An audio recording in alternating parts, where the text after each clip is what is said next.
Mike Heller, sports radio host, the Mike Heller Show, 1070 The Game in Madison, Wisconsin. Kind enough to stay with us here, Mike.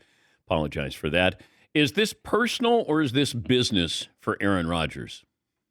Well, I think it's personal for Aaron Rodgers, and I think it's business for the Packers, and the two aren't mixing together very well. I think that's part of the issue with the fan base from a Rodgers perspective, is that this got personal, and this is a really blue-collar fan base. So the fact that it is personal, I think it brought his status down among the fan base a little bit, that this is a feelings issue.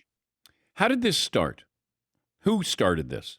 Well, I think, like Peter King was talking about, it started 12 months ago. Packers draft Jordan Love. Green Bay didn't reach out through Brian Gutekunst or Matt LaFleur or Mark Murphy, the team president, to Aaron Rodgers when they're on the clock to say, hey, a little heads up. That's when it began. But I think the field kind of heals everything. That was a motivation for Rodgers. I think he was happy in Green Bay during the season.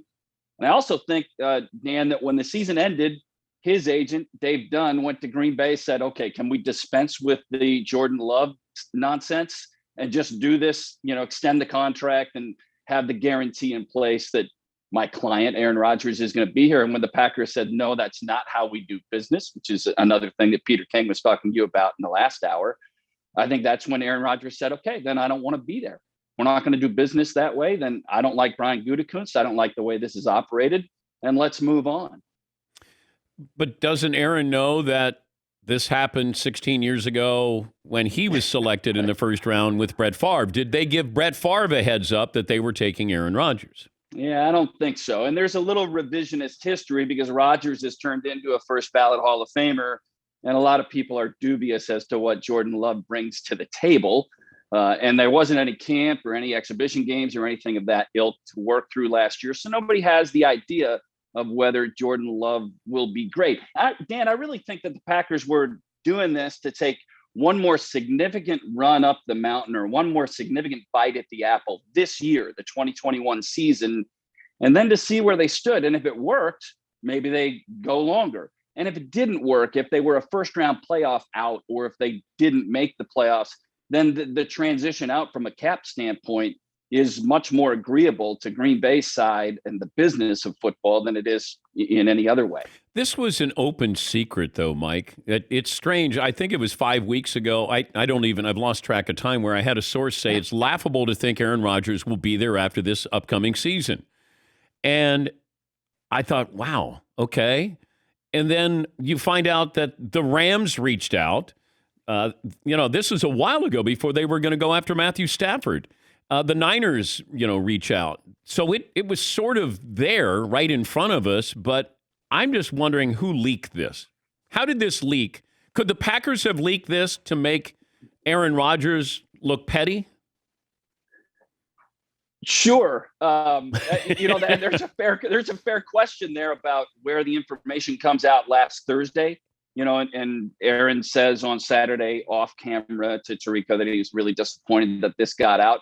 Most fans, I would say, Dan, believe that this didn't happen by accident, that Aaron Rodgers put this out there. But I could see the little double secret agent deal where the Packers put it out there, because all of this has made it easier from a PR standpoint, from a fan standpoint. If they trade him, this is all more tenable from a fan standpoint, because Aaron got his feelings hurt, and that brought him down a little bit. So, yeah, I suppose it could have come from Green Bay. I don't think so, but I don't know that we know. And I don't know if Shailene Woodley, who's Aaron's fiance, is Yoko Ono, but, does she want to go to Green Bay?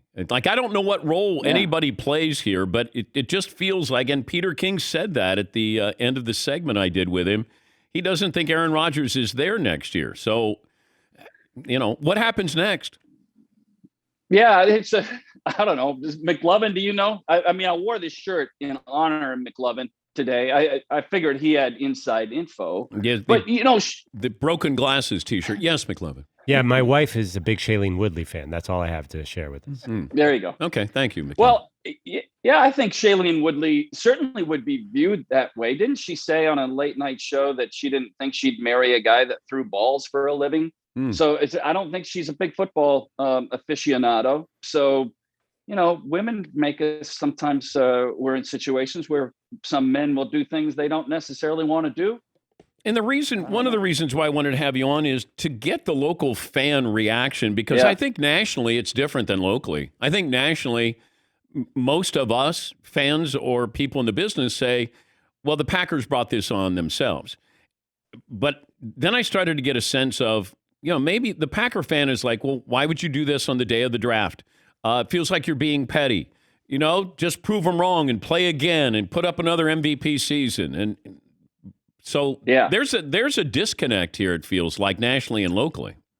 Dan, I thought a week ago today that the situation that he hadn't been extended, hadn't restructured, hadn't moved some money around, the fan base was 70-30 with Rodgers. They thought the organization had mishandled this. When the information comes out, Thursday through Saturday, the stuff that we saw, heard, and read, I think that flipped. I think it's at best 50-50 right now. And I think the organization looked really bad a week ago. I don't think the organization looks as bad from the fan base standpoint today. And that's really just a 72-hour flip from Thursday to Sunday.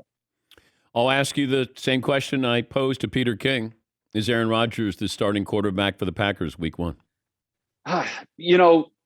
His best opportunity to win a Super Bowl still is in Green Bay. So part of that question comes back to, where does he sit from a competitive standpoint? Maybe it would have been in San Francisco, Dan, but when that ship sailed, I really think this is at an impasse, and I don't think he'll be in Green Bay. Part of this depends on whether he thinks his best chance to put one more Super Bowl trophy in his resume case is in Green Bay, and I think it is. Who's more beloved, Rodgers or Favre in Green Bay? Not close.